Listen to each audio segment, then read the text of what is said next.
So again guys, आज हम फिर 3 सस्पेंस थ्रिलर मूवीज के बारे में बात करने वाले हैं। तो आज तो बिल्कुल भी देर नहीं करेंगे क्योंकि आज मैं सच में टॉप 3 सस्पेंस थ्रिलर मूवी लेके आया हूँ। लिस्ट के पहले नंबर पे जिस मूवी को मैंने रखा है, इस मूवी का नाम है वी वन मर्डर केस। और इस मूवी की अगर स्टोरी की बात करें तो इस मूवी में हमें दिखाया गया है स्टार्टिंग में कि एक मर्डर होता है, एक यंग लेडी का मर्डर होता है, जहाँ पे पुलिस को पहले तो ये केस सिंपल लगता है, लेकिन इन्वेस्टिगेशन के दौरान को पता चलता है कि जितना हम सिंपल इस केस को समझ रहे हैं उतना सिंपल ये केस है नहीं। और इस केस के जो लीड ऑफिसर होते हैं इंस्पेक्टर अग्नि, वो अपने ही प्रॉब्लम से जूझ रहे हैं क्योंकि उनको भी एक खास तरह की बीमारी होती है या कह लो साइकोलॉजी बीमारी होती है। और वो बीमारी कुछ ऐसी कि उनको डार्क स्पेसेस से और क्लोज स्पेसेस से काफी डर लगता है, यानी अंधेरे से डर लगता है और बंद जगहों से डर लगता है, जो कि आपको मूवी में देखने को मिलेगा कि कैसे उनको डिफिकल्टीज का सामना करना पड़ता है इस केस को सोल्व करते टाइम। और अगर उस किलर की बात करें तो वो किलर इतना स्मार्ट होता है कि वो कोई भी एविडेंस नहीं छोड़ता, और अगर एविडेंस छोड़ता है तो वो पुलिस को मोक करने के लिए, ताकि वो और मजे ले सके और पुलिस का मजाक उड़ा सके। क्योंकि पहले तो तुम उस किलर से कोई भी गलती की उम्मीद नहीं कर सकते, और अगर वो गलती करता है तो वो जानबूझ के करता है ताकि वो पुलिस को चैलेंज कर सके।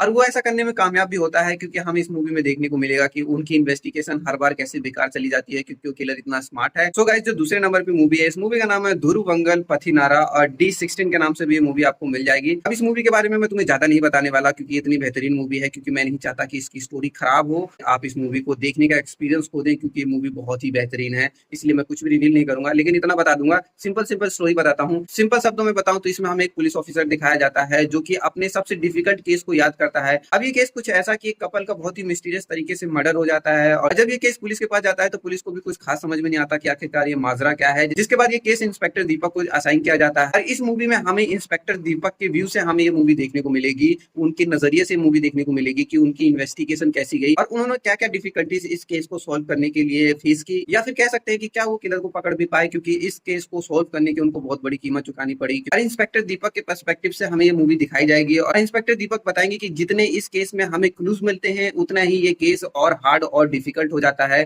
क्योंकि हर क्लू एक नई कहानी बताता है, हर क्लू इस केस को और डिफिकल्ट और मिसलीड करता है। गाइस, इससे ज्यादा इस मूवी के बारे में नहीं बता सकता क्योंकि मैं चाहता हूँ कि इस मूवी के मजे आप लो। मूवी का नाम है ध्रुवंगल पथिनारा, और D16 के नाम से भी आपको यूट्यूब पे बहुत आसानी से देखने को मिल जाएगी, वो भी हिंदी में। तो जाओ देखो, और अगर देखी है तो कमेंट में बताओ। अब जो तीसरे और आखिरी नंबर पे मूवी है, इस मूवी का नाम है पोर तोजिल। इस मूवी के बारे में पक्का आपने सुना होगा, नहीं सुना होगा तो सिर्फ नाम तो सुना ही होगा, क्योंकि काफी बेहतरीन मूवी है और लोगों ने इसकी बहुत तारीफ की है। इसकी स्टोरी एक साइको किलर के अराउंड घूमती है। वहीं दूसरी तरफ दिखाया जाता है एक यंग रॉकी ऑफिसर जिसको ये पहला मेजर केस मिला है, लेकिन ये इसमें ट्विस्ट है। ट्विस्ट ये है कि इस केस को अकेला हैंडल नहीं कर रहा है, वो अपने सीनियर के साथ इस केस को हैंडल कर रहा है, और उसका सीनियर बहुत ज्यादा स्ट्रिक्ट है, हर चीज में अपनी नाक अड़ाता रहता है और उसको इस केस को हैंडल करने नहीं दे रहा। या कह लो कि वो चाहता है कि इस केस को मैं पूरी तरह से हैंडल करूं, अपनी पोटेंशियल दिखाना चाहता है, लेकिन सीनियर की वजह से वो ऐसा नहीं कर पाता है। दूसरी तरफ हमें स्टोरी दिखाई जाती है सीरियल किलर की, जो कि वो वुमेन्स को टारगेट करता है, उन्हें बहुत ब्रूटल तरीके से मारता है। वहीं आगे हमें दिखाया जाता है कि अपने पुलिस ऑफिसर उस सीरियल किलर की साइकोलॉजी समझने लगते हैं कि वो इतने ब्रूटल तरीके से मर्डर क्यों कर रहा है। लेकिन सवाल ये अभी भी है कि वो आखिरकार कौन है और वो लेडीज को इतनी बुरी तरीके से क्यों मार रहा है। स्टोरी में हमें दिखाया जाता है कि वो साइको किलर काफी स्मार्ट होता है, वो कोई भी ऐसा एविडेंस नहीं छोड़ता है जिससे वो पकड़ा जाए। लेकिन कहानी में ट्विस्ट तब आ जाता है जब ये केस सोल्व करते करते ये केस बहुत पर्सनल हो जाता है उन दोनों पुलिस ऑफिसर की वजह से। अब थोड़ा दिमाग तुम लगाओ कि दो पुलिस ऑफिसर एक सीरियल किलर को पकड़ने गए हैं, लेकिन अब इस केस में उनके लिए क्या पर्सनल हो सकता है। जहाँ पे सवाल ये उठता है कि ये केस उनके लिए पर्सनल हो जाता है, तो क्या उन दोनों में से कोई सीरियल किलर से मिला हुआ है। ये सारे सवालों को जवाब तो आपको मूवी देख के ही मिलेगी। ये one of the best movies है। अगर आपको साइको किलर मूवीज पसंद है तो जरा भी देर ना करो, इनमें से तीनों में से कोई सी भी मूवी देखोगे